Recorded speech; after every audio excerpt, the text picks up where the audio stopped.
சுற்றி சூழல் விழிப்புணர்வு செய்திகள்.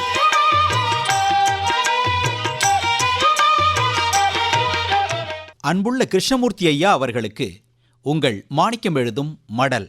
நலம் நலமறிய ஆவல்.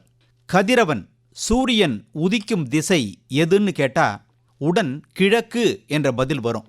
சூரியன் மிக துல்லியமாக கிழக்கில் உதிக்கும் நாள்தான் சித்திரை 1. பல ஆயிரம் ஆண்டுகளுக்கு முன்பே தமிழன் துல்லியமாக வானியல் சாஸ்திரத்தை கணித்திருக்கிறான்.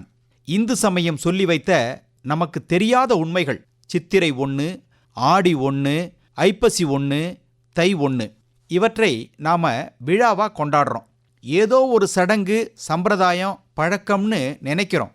நம் முன்னோர்கள் இதுக்கு பின்னாடி மிகப்பெரிய அறிவியலை வச்சிருக்காங்கங்கிறது நமக்கு தெரியுமா? நமது சொல் செயல் ஒவ்வொன்றுக்கும் பின்னால ஒரு விஞ்ஞானம் இருக்கு. சூரியன் உதிக்கும் திசை கிழக்குன்னு சிறு பிள்ளைகளுக்கு பாடம் சொல்லி தர்றோம்.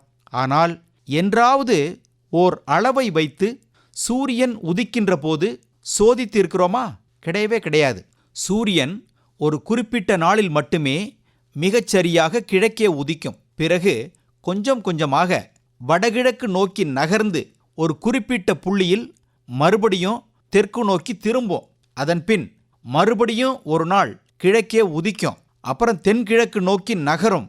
கிருஷ்ணமூர்த்தி ஐயா, இப்படி சரியாக கிழக்கில் ஆரம்பித்து வடகிழக்கு தென்கிழக்குன்னு போயிட்டு மறுபடியும் கிழக்குக்கு வர ஆகிற நேரம் காலம் சரியா ஒரு வருடம். சரி, இதுக்கும் தமிழ் மாதங்களுக்கும் என்ன சம்பந்தம்? சூரியன் தன் பயணத்தை கிழக்கில் ஆரம்பிக்கும் நாள் தான் சித்திரை 1.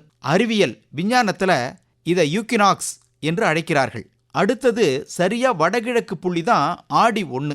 ஆடி சிறப்பு. மறுபடியும் கிழக்குக்கு வரும்போது ஐப்பசி 1. மீண்டும் சரியா தென்கிழக்கு இப்போ தை 1 பொங்கல் திருநாள். இந்த வானியல் மாற்றங்களையும் அதனை சார்ந்த பருவகால மாற்றங்களையும் நன்கு உணர்ந்து இருந்த நம் முன்னோர்கள் இதை எல்லாரும் தெரிந்து கொள்ளணுங்கிறதுக்காக திருவிழாவாக கொண்டாடினார்கள். அதாவது சித்திரை 1 தமிழ் புத்தாண்டு, ஆடி 18 ஆடி பிறப்பு அல்லது ஆடி பெருக்கு, ஐப்பசி அமாவாசை தீபாவளி, தை 1 பொங்கல் திருநாள். எப்படி பார்த்தீங்களா ஐயா?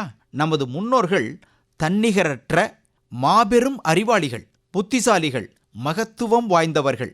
எதை செய்தாலும் அதற்கு அறிவியல் பூர்வமான ஓர் அடிப்படை கருத்து இருக்கும் பின்னாடி. அதை உணர்ந்து புரிந்து தெரிந்து செயல்படணும். கிருஷ்ணமூர்த்தி ஐயா, கால சூழல் பருவகால மாற்றம் ஆகியவற்றை பொறுத்து தான் நமது விழாக்கள் பண்டிகைகள் உணவு முறைகள்லாம் நிர்ணயிக்கப்பட்டன. வெளிநாட்டு மோகம் மற்றவர்கள் சொல்றதை செவிமடுத்து அதையே வேதவாக்காக எடுத்து கொண்டதால்தான் சில பல இடர்பாடுகள். நமக்கு என்ன தேவை என்பதை உணர்ந்து செயல்படணும். நாமெல்லாம் காலையில் பழைய சாதத்தை சாப்பிட்ற ஆட்கள், கஞ்சி கூழ் குடிக்கிற மக்கள். காலை நேரத்தில் இவற்றை மட்டுமே சாப்பிட்டுட்டு நாள் முழுக்க வேலை செய்கிற வழக்கமுடையவர்கள், தெம்புடையவர்கள். நம்ம உள்ளூர் பழங்கள் மா பலா வாழையெல்லாம் நமக்கும் நமது சூழலுக்கும் உகந்தவை. ஆப்பிள் உஷ்ணம் அதிகமுடைய பழம், குளிர் பிரதேசத்துக்கு ஏற்றது. கேரட் பீட்ரூட்லாம் கூட அப்படித்தான். சப்பாத்தி பரோட்டாவும் அப்படியே. சப்பாத்தியை அறிமுகப்படுத்தினவங்க அதை எப்படி சாப்பிடணும்னு சொல்லலையே. சப்பாத்திலாம் அதிக உஷ்ணமுடைய உணவு. அதில் நெய் சேர்த்து தான் சாப்பிடணும். நெய் குளிர்ச்சியை தரக்கூடியது. இப்படி எது யார் யாருக்குன்னு வரையறுக்கப்பட்டிருக்கு. முறை வரைம்பாங்க. இந்த வார்த்தையை நினைவில் வச்சுக்குவோம். இப்படிக்கு மடல் மாணிக்கம்.